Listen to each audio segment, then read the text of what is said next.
Assalamualaikum warahmatullahi wabarakatuh.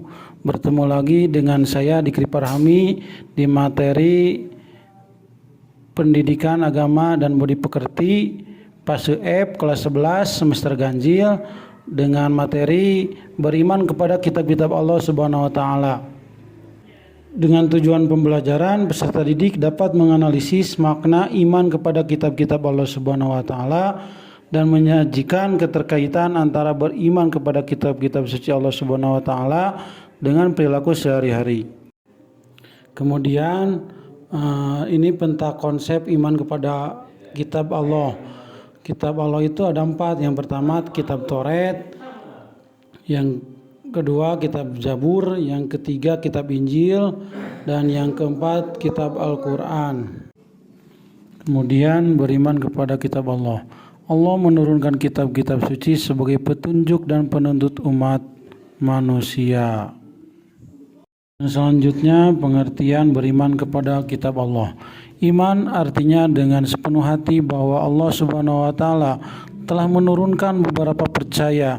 Iman kepada kitab Allah artinya mempercayai kitab kepada para rasulnya yang berfungsi sebagai penuntun kepada umat manusia dalam menjalani kehidupannya. Kemudian setiap orang yang beriman kepada Allah wajib beriman kepada kitab-kitab Allah. Tujuan diturunkannya kitab-kitab Allah agar manusia beribadah kepada Allah semata tanpa menyekutukannya dengan apapun. Kemudian kitab-kitab berdasarkan urutan waktu diturunkan. Yang pertama kitab Zabur diwahyukan kepada Nabi Daud alaihissalam, berisi doa, zikir, pengajaran, dan hikmah. Ditujukan khusus untuk Bani Israel. Diterangkan dalam Quran surat Al-Isra ayat 55, A'udzu billahi minasyaitonir rajim. Wa rabbuka a'lamu bima fis samawati wal ardh wa laqad faddalna ba'dan nabiyyina 'ala ba'di wa ataina Dawuda zabura.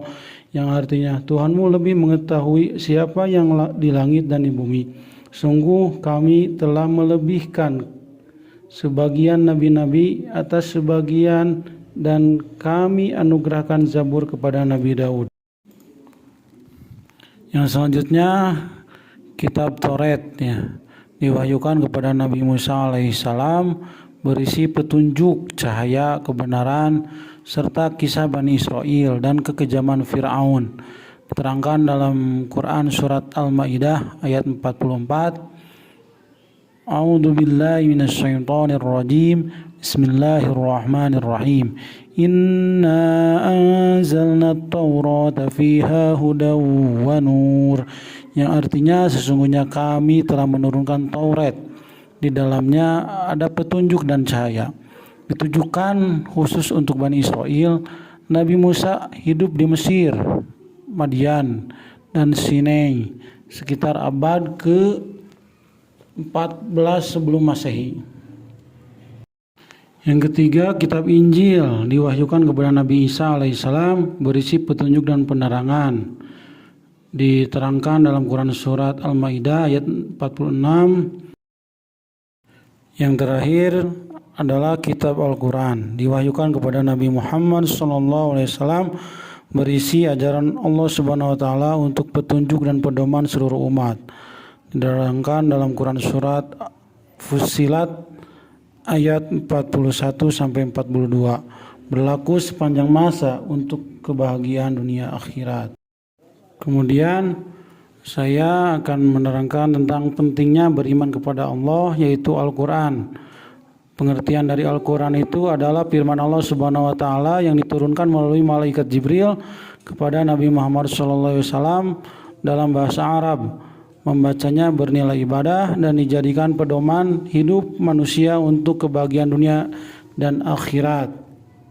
Tujuan pokok Al-Quran yang pertama akidah, mengajarkan keimanan kepada Allah Subhanahu wa taala termasuk 6 rukun iman.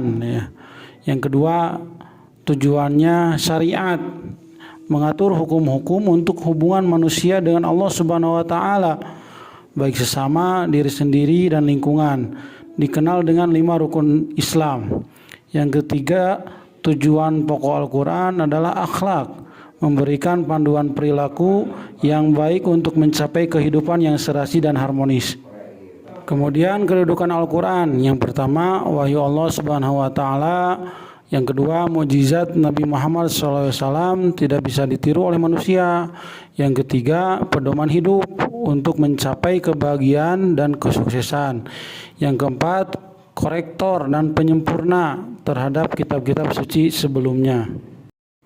Isi dan kandungan Al-Quran mencakup berbagai aspek kehidupan, antara lain akidah atau keimanan, ibadah, akhlak, muamalah, syariah, tarikh itu kisah-kisah, tazkir, peringatan, serta dasar atau pengembangan ilmu pengetahuan, kebudayaan, dan peradaban. Ikhlas, sekian dan terima kasih. Mudah-mudahan bermanfaat untuk kita semua.